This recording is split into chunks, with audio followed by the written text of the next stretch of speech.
তো চলো বন্ধুরা, আজকে এক মহারানীর সাথে তোমাদের দেখা করাচ্ছি। তো এই দেখো, মহারানী শুধু বলছে রুমের মধ্যে যাব, রুমের মধ্যে যাব। দেখছো বসে আছে মহারানী।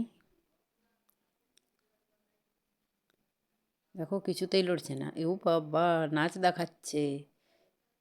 ও শুধু ভাবছে আমি রুমের মধ্যে ঢুকে যাই। এই দেখো, এই দেখো, একটু ফাঁক পেতে গেলেই ঢুকে যাবে। এই ও ঢুকে গেল। যা, একে এবারে বের করা যায়। এই দেখো বন্ধুরা, রুমের দরজা খুলতেই দেখছো চুপটি মারে বসে আছে। কি অবস্থা!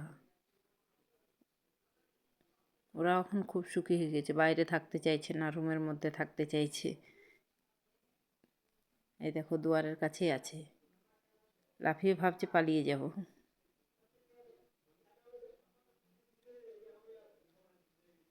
এই দেখো লাফাচ্ছে, দেখো কোথায় গেল, কোথায় গেল। এই যে এইখানে,